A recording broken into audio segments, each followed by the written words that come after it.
जैन साहब नमस्कार, स्वागत है कार्यक्रम में। मार्केट्स को लेकर क्या व्यू रख रहे हो, क्योंकि बाजार है तो दायरे में ही, ब्रेथ भले ही वीक नहीं है लेकिन है रेंज में ही। आप क्या रीड कर रहे हो मार्केट्स में?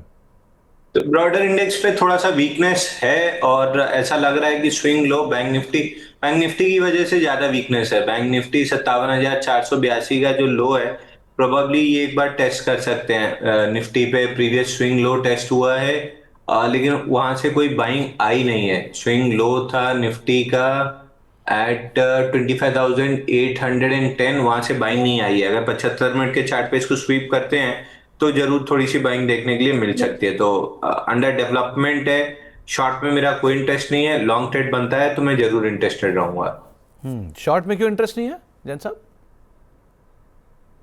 सर, ब्रॉडर ट्रेंड ऊपर का है और मोस्ट लाइकली रेंज बाउंड बनता हुआ दिख रहा है मार्केट, क्योंकि 20 डे मूविंग एवरेज कैचअप होना है। तो मेरे को लग नहीं रहा कि रेंज टूटेगी। रेंज के लोअर एंड के आसपास है तो मेरा शॉर्ट में इंटरेस्ट नहीं है।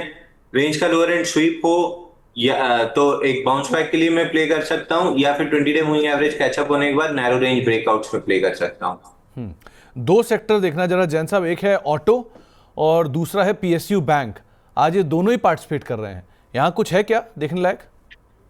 सर, पीएसयू बैंक तो जैसा हमने इंडेक्स डिस्कस किया था कि मैं इंडिविजुअली स्टॉक उठाना मेरे लिए पॉसिबल नहीं है। एक कैन बैंक को छोड़ के उसमें भी टारगेट्स अचीव हो गए। मैं केवल इंडेक्स का ईटीएफ उठाना पसंद करूंगा। ईटीएफ ऑल टाइम हाई पे आ चुका है। यहाँ पे अगर आपके पास है तो अभी भी होल्ड करके रखिए, कोई खास वीकनेस नहीं है।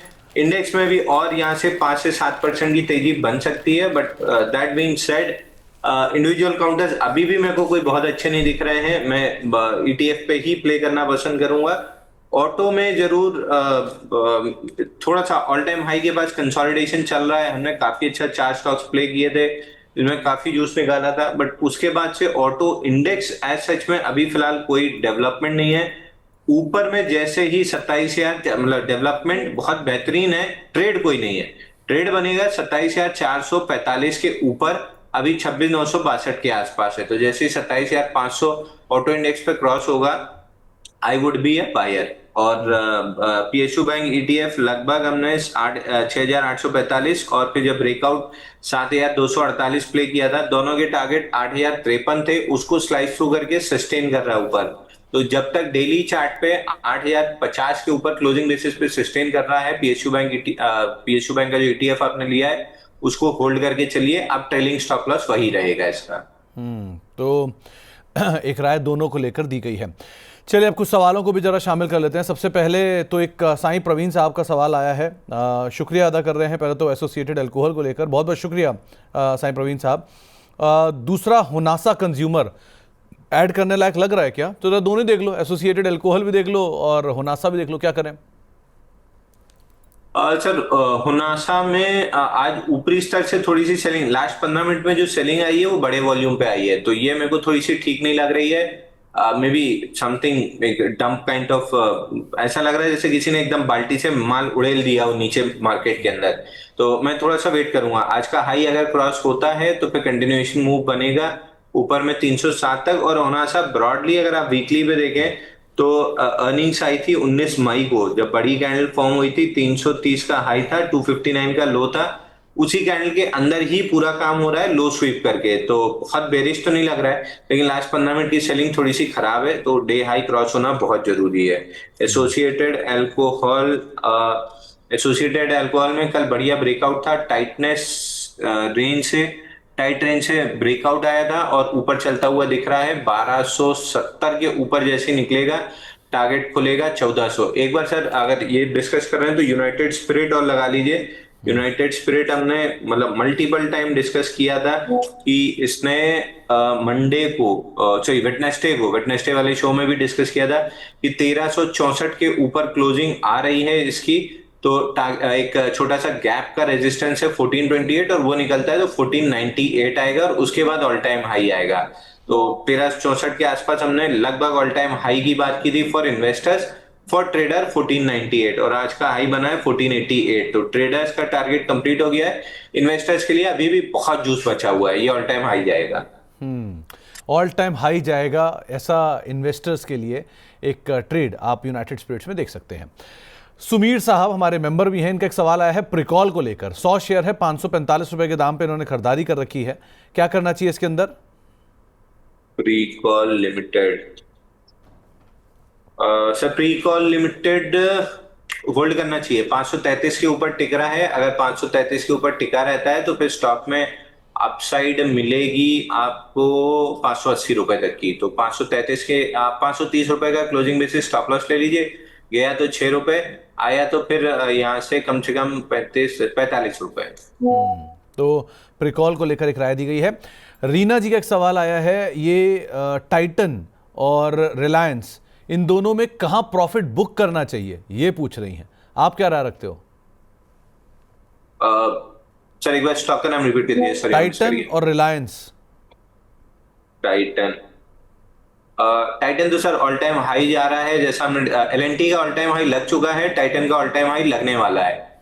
दोनों में एलएनटी और टाइटन में ऊपर में एक्सटेंशन मिलेगा ऑल टाइम हाई से 10% ऊपर। ऑलरेडी ऑल टाइम हाई से 20% नीचे हमने खरीदा है, ऑल टाइम हाई दोनों के आ रहे हैं, यहाँ से ऑल टाइम हाई के ऊपर 10% एक्सटेंशन लगेगा। तो 3862.65 ये dividend adjusted all time high है।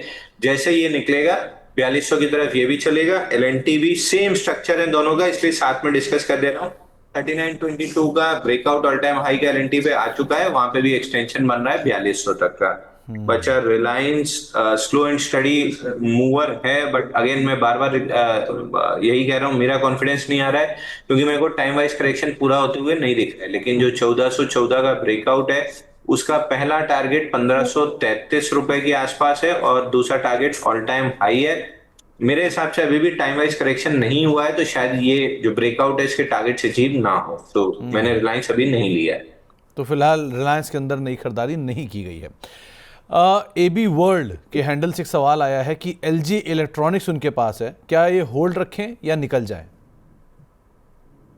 सर मैं निकल गया होता, मैं टू बी ट्रू मैं थर्ड डे ही निकल गया होता है। जो सेकेंड डे की ऊपरी स्तर से सेलिंग आई है, मैं थर्ड डे निकल गया होता। अगर नहीं निकले हैं तो 10 डे मूविंग एवरेज सर पे खड़ा है ऑलमोस्ट 1667।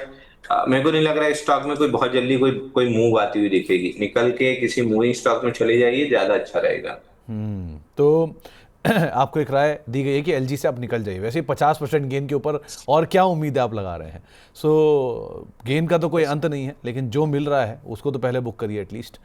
एक सवाल आया है रेडिंगटन को लेके, 288 रुपए के दाम पर खरीदारी है, क्या करना चाहिए इसमें? सर वही है, फिर लोभ और लाभ का अंतर। एलजी में 50% आपको लिस्टिंग पे 3-4 दिन में मिल रहा है और मतलब बुक नहीं कर रहे हैं, तो फिर लोभ और लाभ में ही फंसे रह जाएंगे। रेडिंगटन रेडिंगटन ठीक लग रहा है, नहीं सॉरी माय बैड, रेडिंगटन खराब लग रहा है। 260 का फाइनली ब्रेकडाउन कल आ चुका है और आज फॉलो थ्रू मूव है, बट चूंकि बाजार लोअर एंड पे है निफ्टी अपने रेंज के, मैं ये नहीं बोलूंगा आप एग्जिट कर दीजिए, 3-4 दिन वेट कर लीजिए। अगर 260 रिक्लेम हुआ तो वापस 293.80 की मूव लेगा, लेकिन अगर मार्केट बाउंस करता है और ये 260 के नीचे टिका रहता है तब तो क्लियरली एग्जिट कर लीजिएगा, क्योंकि फिर ये लॉन्ग लिक्विडेशन स्टॉक को बहुत आराम से स्विंग लो 230 रुपए तक ले जाएगी। तो आपको एक राय दी गई है, खास तौर से रेडिंगटन के रेफरेंस में भी। कुछ और सवालों की अगर बात की जाए तो एक सवाल हमारे पास आया है स्विगी को लेकर, 500 शेयर लिए 420 रुपए के दाम पर, बने रहें या निकल जाएं, ये एक सवाल है। सर मैं प्रॉफिट में आने तक रुका रहूंगा, जब ये कंपनी प्रॉफिट पोस्ट करने लगेगी जोमेटो की तरह तब मेरा इंटरेस्ट आएगा, नहीं तो ये लॉन्ग लिक्विडेशन, ये वीकली पे waging up kind of move है। लॉन्ग लिक्विडेशन में 381 रुपए बहुत आराम से आ सकता है, वही प्रीवियस ब्रेकआउट पॉइंट था आईपीओ बेस का। तो एक राय यहाँ पर आपको दी गई है। इसके अलावा नितेश सारंगी साहब, पहले तो बहुत बहुत शुक्रिया सारंगी साहब हौसला अफजाई के लिए, बातचीत के लिए। ट्रांसरेल लाइटिंग इन्होंने 780 रुपए के दाम पे खरीदारी की है। इनका सवाल भी मेरी तरह ही है, सिंपल, कि ये कब तक फ्लर्ट करेगा 738 के आसपास? आज फाइनली गिव अप कर रहा है, आज ब्रेकअप होने की पूरी संभावना बन रही है, और अगर ये ब्रेकअप हुआ तो ये ब्रेकअप बहुत अच्छा नहीं होगा, स्टॉक को बना देगा देवदास 662 रुपए तक, और नहीं 662 रुपए तक, 662 पे दोबारा डिस्कस करेंगे।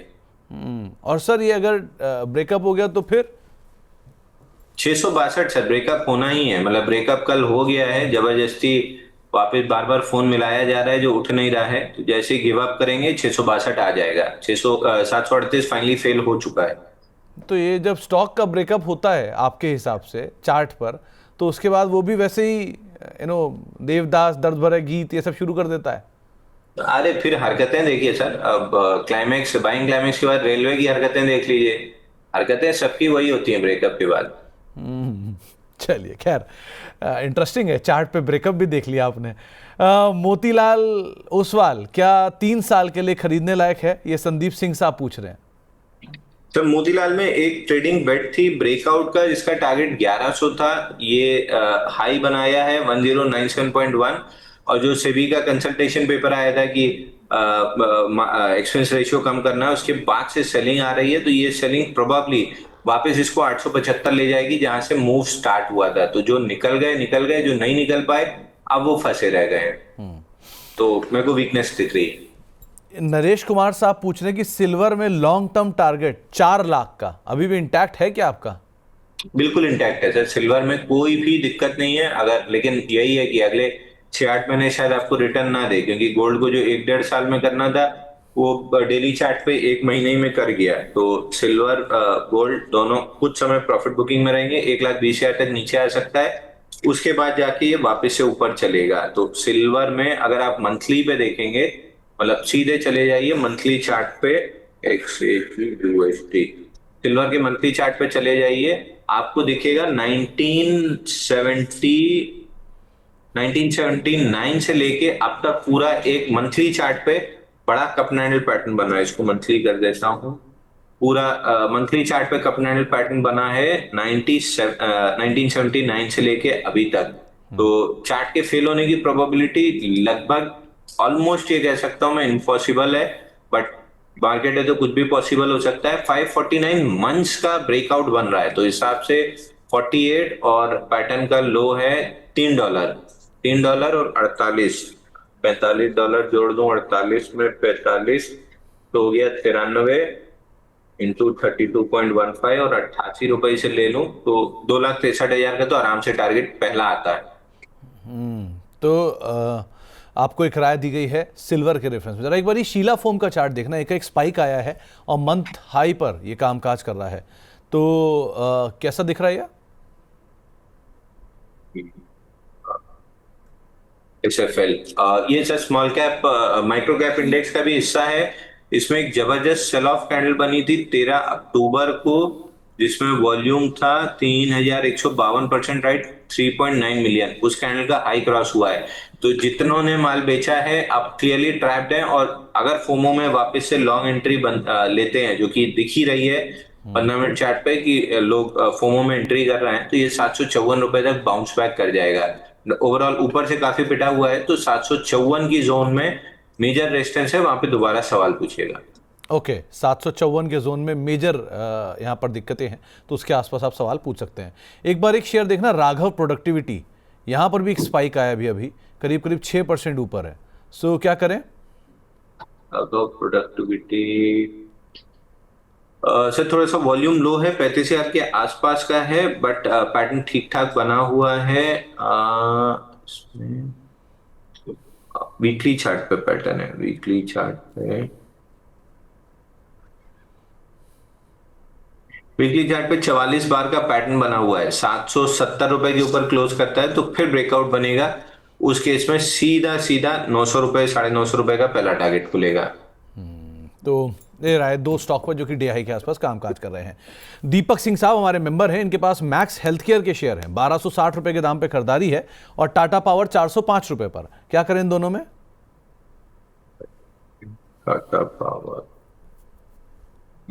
टाटा पावर में तो सर 414-35 के ऊपर टिकना बहुत जरूरी है। ये हमने पिछले 3 दिन में भी डिस्कस किया, जब वेडनेसडे चला था तब से वहीं से रिजेक्शन आया है। नेक्स्ट लेग में रिजेक्शन में कोई भी वॉल्यूम नहीं है, तो जब भी 414-35 क्रॉस करे आराम से स्टॉक को लॉन्ग कर लीजिएगा। 447.70 का पहला टारगेट खुल जाएगा, उसके बाद सीधा सीधा ऑल टाइम हाई।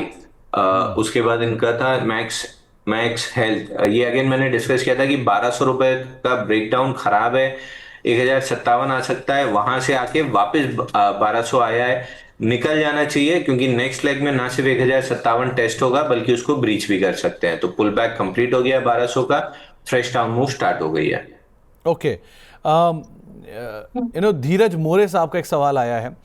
इन्होंने डैड के पोर्टफोलियो में, अपने फादर के पोर्टफोलियो में जेएसडब्ल्यू इंफ्रा ले रखे हैं, 3 लाख के शेयर हैं और 321 के प्राइस पे इन्होंने ले रखा है। तो पहला सवाल तो ये कि यहाँ क्या व्यू है। दूसरा, ये क्लोजिंग स्टॉप लॉस कैसे लगाते हैं, क्योंकि मोस्टली स्टॉप लॉस लगाते हैं वो ट्रिगर हो जाता है, तो क्लोजिंग स्टॉप लॉस कैसे लगाएं? Sir JSW infra 294 277 accumulation zone है, इस जोन में बढ़िया एसआईपी करके छोड़िए। रिवर्सल जब भी लेगा स्टॉक आराम से वापस से नया ऑल टाइम हाई, और लगभग 700 रुपए जाना है, तो बीच बीच में मल्टीपल रेजिस्टेंसेस से इस टाइप के पुल बैक आते रहेंगे। ये स्टॉक ट्रेडिंग का नहीं है, इसमें एकदम वर्टिकल अप मूव्स आते हैं और प्रॉफिट बुकिंग भी वैसी ही आती है, तो ट्रेडिंग का नहीं है, केवल और केवल इन्वेस्टमेंट का स्टॉक है। दूसरा, क्लोजिंग बेसिस स्टॉप लॉस, कोई भी स्टॉक की क्लोजिंग आती है 3 से 3:30 बजे का एवरेज जो वीवैप होता है वो क्लोजिंग आती है, तो 3:25 3:27 पे आपको लगभग अंदाजा लग जाता है कि ये उस लेवल के नीचे क्लोज हो रहा है कि नहीं हो रहा है। अगर नहीं हो रहा है तो होल्ड करना है, अगर हो रहा है तो 3:27 3:28 पे आप एग्जिट कर सकते हैं। 3:27 3:28 के आसपास आप एग्जिट कर सकते हैं, ये क्लोजिंग स्टॉप लॉस आपको बताया गया है। हर्षा जी पूछ रहे हैं कि एडीबीएल, एबीडीएल लिखा है, अलीड ब्रिवरेज, हाँ, एबीडीएल और चेन्नई पेट्रो में नई एंट्री करनी चाहिए क्या? चेन्नई पेट्रो में second day of up move है, 880 का ब्रेकआउट आ चुका है, जो लेवल हमने डिस्कस किया था कि शायद निकलना मुश्किल है, निकल चुका है। ऊपर में 990 रुपए तक का एक अप मूव मिल सकता है, तो आप अगर आपके पास है तो होल्ड करके चलिए। एबीडीएल स्टैंडर्ड डिस्क्लेमर, क्लाइंट्स के पास लॉन्ग हो सकता है।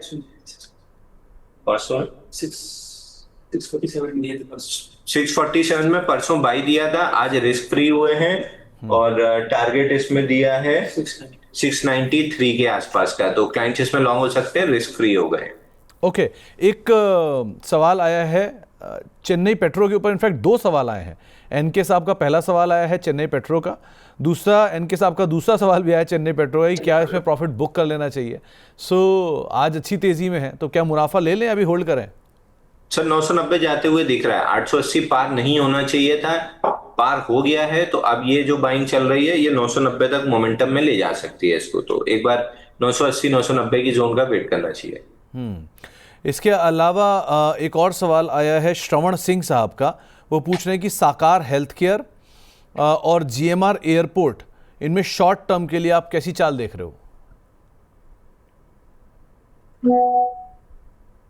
देखिए जीएमआर एयरपोर्ट में ऊपर 98.23 तक आ सकता है, ब्रॉडली रेंज 80 और 98 की है, रेंज के लोअर एंड से चला है तो अपर एंड 98 तक, 98.3 तक आ सकता है। साकार हेल्थ केयर में वॉल्यूम नहीं है सर, 16,000 का एवरेज वॉल्यूम है, बट जिस आपका पैटर्न बना हुआ है 400 अगर निकलता है तो एक अपसाइड बन सकती है, बट लेना बेचना बहुत मुश्किल रहेगा, तो उस चीज को थोड़ा सा ध्यान में रखना चाहिए। ओके, यथार्थ हॉस्पिटल 823 रुपए पे निष्ठा जी ने खरीदा है, क्या करना चाहिए इसमें? यथार्थ हॉस्पिटल, यथार्थ में देखना कुछ है क्या? यथार्थ में क्लाइंट्स लॉन्ग हो सकते हैं सर,